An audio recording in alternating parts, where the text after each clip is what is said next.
thank you everyone for joining us. As Pat mentioned, today's discussion focuses on nearshoring, which is essentially the movement of operations closer to home.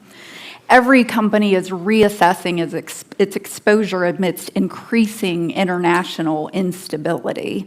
There are challenges associated with both the migration of operations closer to home as well as with implementing and certain things you might not think of right away. The panelists here in front of you today represent companies from various perspectives, offering insights into the broader picture. So we'll begin with American Nitrile, a company here in Ohio attempting nearshoring in an industry that we all became acutely aware of during the pandemic, rubber gloves. Jacob, could you share how American Nitrile is approaching this?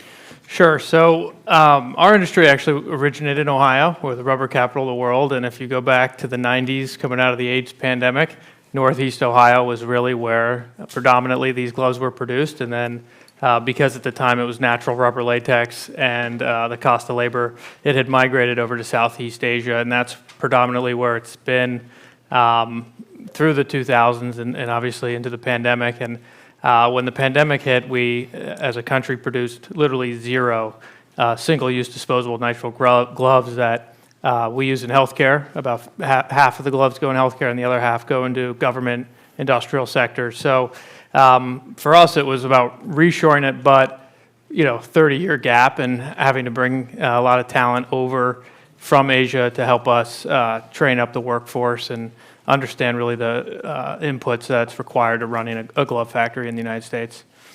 And what is the time period involved in that that work?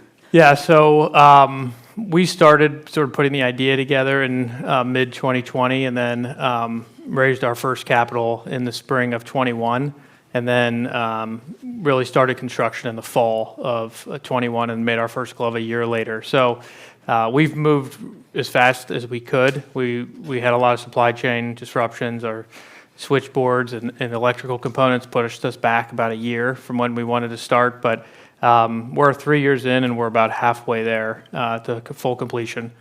Great. So let's shift a little bit to energy and energy consumption. American Nitrile serves as an example of major manufacturing operations in Ohio or starting in Ohio, including Intel and many others. Consequently, Ohio's energy demands are very much on the rise. Alex and Amy, as leaders of companies involved in this sector, what is your assessment of energy demand in the state? And additionally, are you considering any nearshoring operations for your companies? Yeah, thanks, Ashley, and happy to be with all of you this afternoon. Energy demand is certainly a constant theme through this conversation as well as many others that I'm sure we're all having.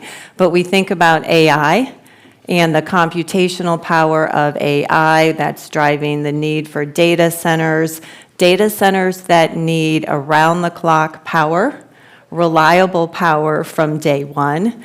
Layer onto that, Ashley, advanced manufacturing, also very energy-intensive industries. And then we have a move toward electrification in our sector. The demand is there.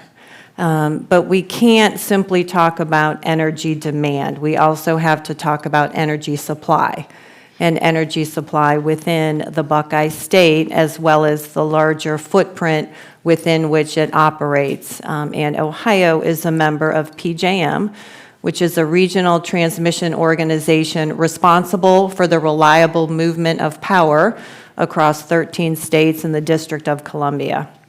PJM has said that the pace of the retirement of existing generation, primarily coal, fossil fuel generation, is outweighing the pace at which new generation is coming online.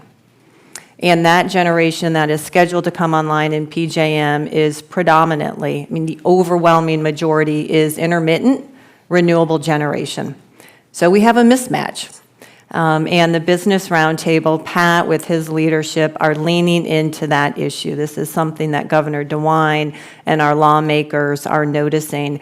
But it's important that with the problem now identified, we look at solving the problem, because these are long lead time problems. And in the energy industry, we absolutely are focused on ensuring that all of you customers of power companies continue to have access to reliable, affordable power. And it's those competitive rates that I think have given Ohio an advantage in the economic development space when we think about cost competitiveness of energy. But we need to be sure that we're implementing measures to continue to perpetuate that access to affordable, reliable, and increasingly clean power. Yeah, I just echo that. I think that's exactly right. We supply equipment into the production of a lot of natural gas and oil, other hydrocarbons, and so a lot of our outlook is built on what we think the demand picture for energy will be going forward, and it's staggering when you start to roll in the AI data center picture, general economic growth for us also. As a nation, depending on how far we go with exporting liquefied natural gas, which is a huge deal both geopolitically and for emissions purposes around the world. We're adding a serious degree of difficulty in our need to build additional capacity. I mean, it's on the order of magnitude just in the gas market of taking an already huge production base and growing it 30 or 40% in just a handful of years. So. Really significant challenge that we're very focused on. And are there particular strategies that you're implementing in connection with facing those challenges? Oh, go ahead. So for us, it's all about having, I like what was said earlier about trying to get to where the puck's going. So for us, that means having capacity, both ourselves as a manufacturer, but all the way through the supply chain, before the industry calls for it. Producers, especially in the upstream energy sector, have a bad habit of waiting till it's a crisis, and then there's a huge boom, and you rush into it. So you have to be ready for that, and that's strategically something we've been pretty good at over the years, and trying to just do it again. Yeah, requires some proactiveness. Yep. And I would say, Ashley, what else is important when we think about energy, right? It's foundational to all of the economic development activities within the state. And we are ever mindful of that. But I think there has been more conversation and collaboration around outcomes that will enable expediency and efficiency for purposes of Ohio's continued growth and vitality, right? And so if we can ensure, call it a regulatory framework that is appropriate for infrastructure to quickly come into service, I think that will continue to give us a competitive advantage as a state. Great. Well, moving on to health and healthcare, another topic that you might not immediately think of as being impacted as a result of nearshoring. Nearshoring brings significant changes to the communities involved, and Ohio's no exception. Dr. Steed, I have two questions for you. First, how do you assess the overall health of Ohio? And second, are we prepared for a future that may entail substantial economic expansion in the state? So first of all, I'm very pleased and honored to be here today with this esteemed panel. So to answer your question, I really don't view this necessarily from just a healthcare lens and healthcare context. I actually view health from two sides of the coin. I look at health and wealth really simultaneously. So in the greater Cleveland area where MetroHealth is really located, we take a approach to view the entire community as the patient when we're diagnosing the health of our communities. So in looking at the state of Ohio from that perspective, I look above and beyond just health outcomes necessarily, and I look at health outcomes from the perspective of life expectancy, mortality, addiction rates, and incarceration levels that most certainly have a healthcare context, given the fact that a large proportion of those incarcerated are suffering from undertreated mental illnesses and addiction issues. But I also look at the health of the state of Ohio from the perspective of some other drivers, educational attainment, unemployment and underemployment, looking at it from the context of just overall economic mobility vibrance and how our investment in small-owned or new businesses actually get off the ground. Overall, that entire picture paints a perspective on the health of the state. I think just from my vantage point, I think that there are a lot of pockets of excellence for sure. We have some of the most formidable healthcare institutions in the world right here in the state of Ohio. So from that perspective, I see favorable. To answer the second part of your question, I only look at this from the glass half full and very optimistic point of view. I see nearshoring as an opportunity to really ramp up and supercharge growth in our economy and growth in the wealth of our communities at large. But at the same time, the one thing that we can certainly say that we've learned through the pandemic and the silver lining of the pandemic is once we have a sense of urgency and a call to action and we feel that burning platform, most certainly we can get out of our own way, galvanize around a common agenda, and really move that forward in a positive way. So we've seen the world come together, and in a very short period of time, to really create solutions to tremendous challenges. So I see that being, equated to the dynamic of nearshoring. So I see that as a positive challenge that I think we're up for, the charge on. Is there any advice you'd give to others from other health systems in connection with nearshoring and making sure we're ready for it? I would just say that the power of synergy, the power of partnerships, the power of collaboration comes to mind as I think through how we can all crack the nut of being able to scale and being able to absorb the mass direction that's coming our way as it relates to this. I most certainly see nearshoring as a solution to the greater challenge, which is the workforce crisis that I would argue is a pandemic well before the COVID pandemic. So advice to other comparable organizations is we need to just all check our titles at the door and really come in to infuse that collaborative spirit to make this count for the best of us. Well, that's a perfect segue to our next topic, which is another critical but finite component, and that's the workforce. Ohio's momentum is undeniable, leading to increased competition for recruiting top talent. Continuing our discussion on nearshoring, what strategies can Ohio employ to attract even more talent from other states? And these are questions for anybody on the panel. Moreover, what implications might this success entail? Sure. I think you've got to get creative. I mean, especially where we are, the vast majority of our workforce is direct labor, low skilled, at least when we find them, and we upskill them. But we've have a partnership with OPI, the Ohio Panel Industries. It's in collaboration with University of Akron. Inmates are getting their chemistry degrees or bachelor's degrees up at or online for the university, and then there's actually a glove dipping operation in one of the facilities, and then we're hiring them out of their sentencing and giving them a second chance. But we've also tapped into different communities around Columbus that really do want to work.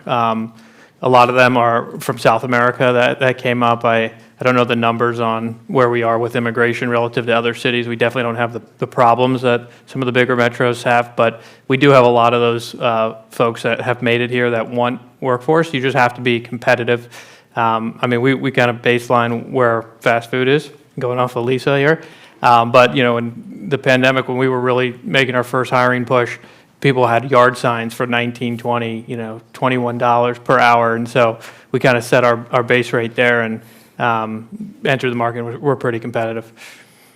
And Ashley, I would agree with Jacob on creativity, and I think employing any number of solutions. I mean, for us at Duke Energy, Ohio, and Kentucky, our focus is on the greater Cincinnati region, and maybe not perhaps pulling talent from other states, but growing that talent right where we are. And so we are trying to start with children, school-age children at younger ages, so our employee resource groups getting into the public schools and exposing these young students to opportunities, particularly using our employees who may reflect for them an aunt, a father, an older sister, et cetera, right? So we want them to know that folks who look like them, right, have opportunities right there in their backyard. And we will carry that through to internships, a very strong co-op program with the University of Cincinnati, but then looking for partnerships to support those organizations in our community that are focused on workforce development, STEM and STEAM education. When you talk about bringing talent in from other states, that's talent that is able to work today. We need to make sure that we have sufficient housing stock for the talent that we want to bring into Ohio as well. Yeah. I want to piggyback off of something that was just said. So I wholeheartedly agree with the construct of really tapping into our youth and our future generation. This is one of the many ways that we have been a couple steps ahead of the curve in terms of really building that workforce pipeline from our youth. We're very proud to say that we really launched the first across the country high school in a hospital across the United States. And with that being said, it exposes our future generation to those opportunities to learn on the job, and actually by the time they graduate from high school, they graduate into professions. They graduate into a gateway into either trades or a gateway into a community college or a four-year university to really promote the continuity of their educational cycle. With that being said, in healthcare is very challenging. I think that the biggest grapple that we're seeing from a workforce point of view is just the pure shortage of nurses across the country. That is the largest proportion of the healthcare workforce. With that being said, across the country, you're seeing over 300,000 vacancies for nursing professionals. But through a program like the high school in a hospital program, we're able to breed and produce clinicians and individuals in the healthcare workforce, at least, that actually mirrors and looks like the communities that we are so fortunate to serve. So that's an opportunity for us to get creative, get innovative, and we can absolutely scale that across the state and across the country. Yeah, I would agree with all of that. I mean, I think those programs are necessary. They have to be innovative. For us, I mean, we're basically a big machine shop, and so, with our labor, I don't think that we're not in the COVID environment where you just all of a sudden can't find people. It's like they've evaporated. You can find people, but we know very deeply because people are assigned to running a certain machine tool or a certain task, that sort of correlates to a competency level. And so we can see very clearly that the average employee who's coming to us is of a lower skill set than they would have been 10 or 15, 20 years ago. So the employer, I think, is having to take on more development on average for the employee, and there are a bunch of different ways you have to do that, whether it's internal training, partnering with high schools, temp workers to full-time. I mean, if you count it up, there's at least 6 or 7 ways that an employee comes to us, and they're all equally important, those programs, just to develop them into the folks that we need. We've talked a little bit about recruiting. Are you seeing similar challenges with retention? And if so, how are you addressing those challenges? And that's for anybody. I would say recruitment or retention is the new version of recruitment. I would say that if we create a culture for retaining loyal staff that you can pour into and invest in, I would say that is half the battle from the recruitment challenges that we're all up against. I think this is a matter of culture and really creating the best place to work, the best place to thrive, creating that safe psychological space for those to be a part of a learning culture and a learning environment where we can upskill and train from within. Also, it's a matter of providing a seat at the table and a voice to the workforce at large. So it's creating that very welcoming, attractive environment where you can bring a lot in, but you can also retain from within. Yeah, I think, for us, we're headquartered in Mount Vernon, and so, understanding, historically, this wasn't a challenge, right? We had like 3% turnover every year. People retired from the company, and that really threw us when we went through COVID and, got up in the double digits all of a sudden. We weren't equipped to even deal with that. So really digging in and understanding, okay, why are we having so much turnover? And, some of the way the organization's structured, we had to change, and we had to look at having people have a more immediate idea of what their career path was. It's not just a job, it's a you can see a 20-year, 30-year vision of what you can do and accomplish and grow to at this company, and really communicating that to the workforce so that they're less tempted to jump to greener pastures. That was a big deal for us. And Ashley, I would agree with Airica that it starts with culture, right? The culture within the organization. And we continue to implement different programs so that our employees have the ability to develop personally, professionally, because that is so critically important. And in an organization such as Duke Energy, all in, we're 27,000 employees. So there are different opportunities that we can give to our employees. We do, however, have some positions that I would say are more competitive. When I think of our line men and women, critically important work, but that can be done across the country and outside of just the energy sector. And so we will partner with local community colleges for line certification programs so that we are continuing to populate a pipeline of talent. And some of it is, I think, establishing those relationships early on before individuals enter the workforce so that they have a relationship with you. Yeah, for us, listening to some of the other speakers earlier in the day talk about having, on-site medical care and pharmacies, like we just can't offer that. We're a startup and we don't have those resources. So, we try to get scrappy where we can. We do a lot of cookouts, get to know people on a personal level. And, I would agree with Alex. You got to offer a career path. And I think, people that come and work for us and not a big corporation, they believe in the future and what we will become. And what that will mean, or multiple plants or future projects that, they'll come up and have an opportunity to, advance their careers. And I also just throw out, we schedule, I think our scheduling has been a huge help for us. We kind of model it off of nurses. We have 4 12s, and then the next week is 3 12s. And so that means that our folks are getting 4 days off in a row. And for the hourly workforce, that's pretty atypical. So we've tried to learn what they want and try to offer something a little bit different than what is typical. Great. Well, we've discussed energy, we've discussed healthcare and workforce, all as essential components of supporting nearshoring in Ohio. Amy, I know you mentioned housing as well. Are there other critical needs that anybody on the panel identifies as something to keep in mind and work on as we continue down this path?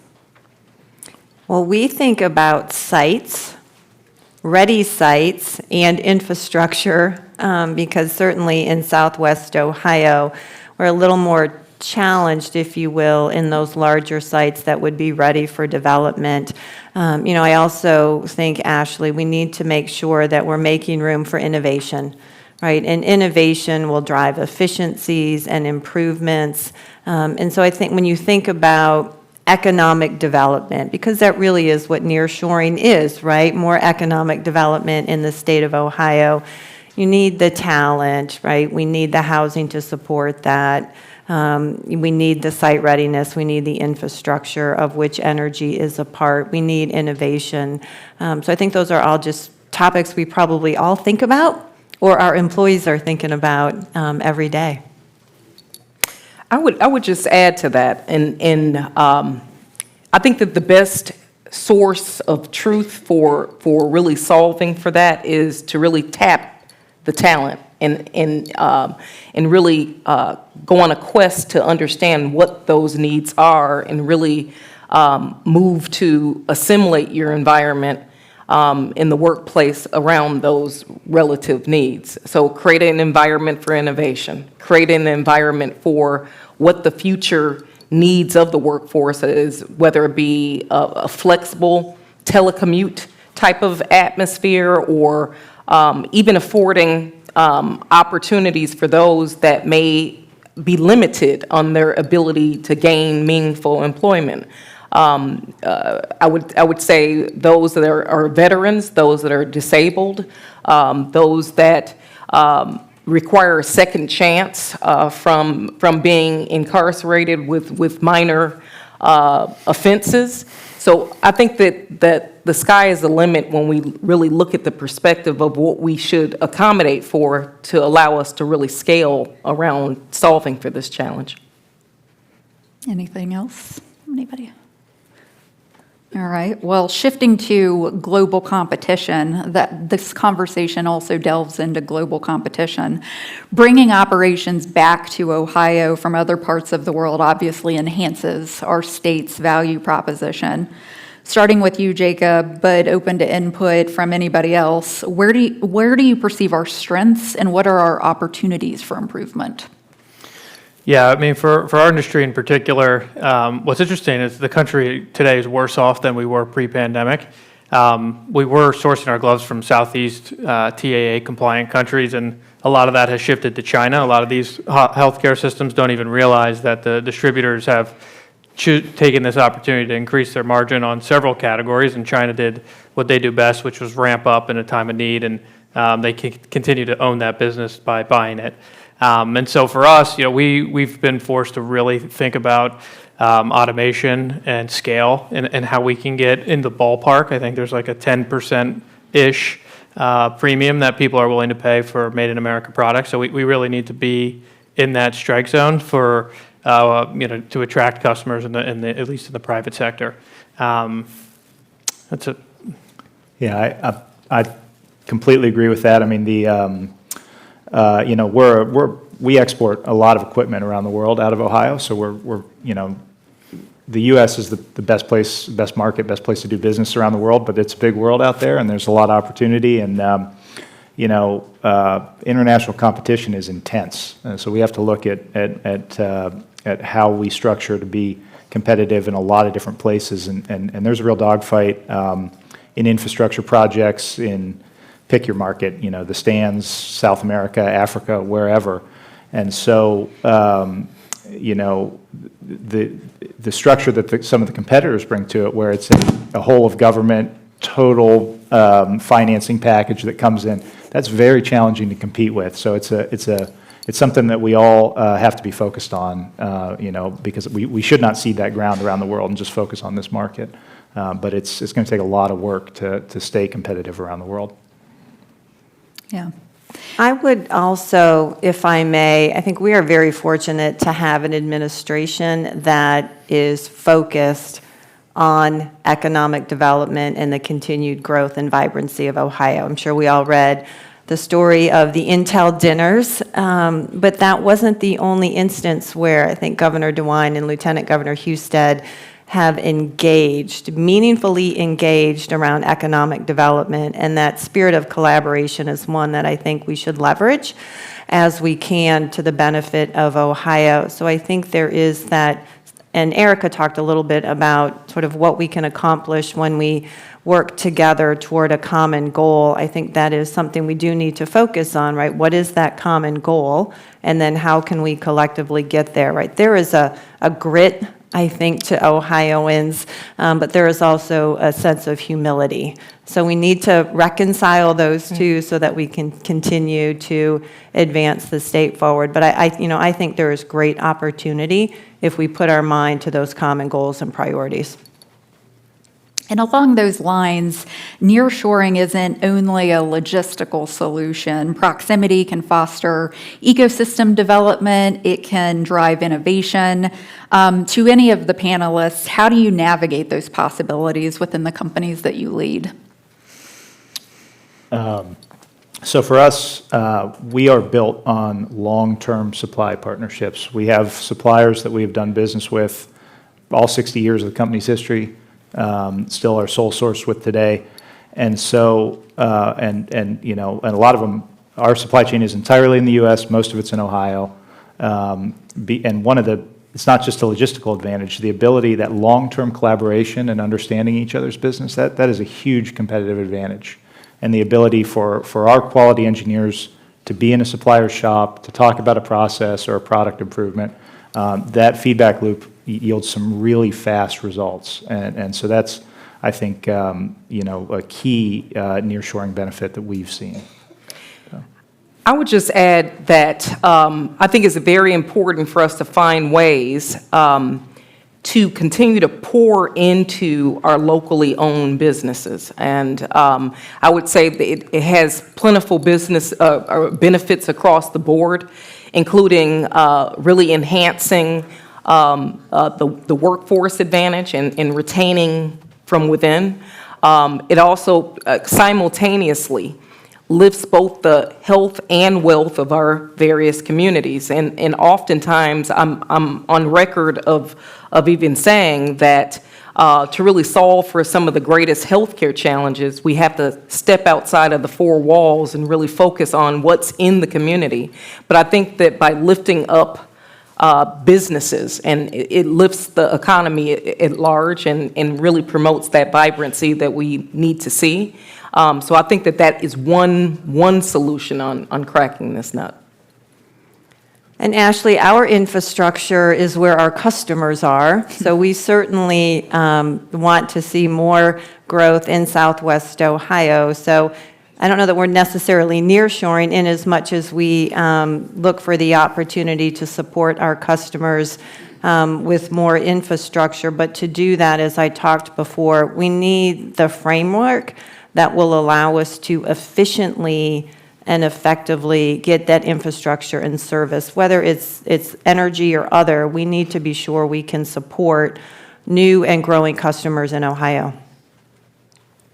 Yeah, one advantage that, you look at the price of something, and China's going to beat us on the price, but then the cost of that category, which most people don't have to think about because it all comes from overseas, we're sitting down and trying to re-educate on, well, what's that working capital tied up for 4 months while it sits on the water and that shelf space, and unloading containers and palletizing them and putting them on trucks. So when you start to factor in all of these layers that it costs to actually import and run a global supply chain, oftentimes you can actually get pretty close on cost by buying domestic.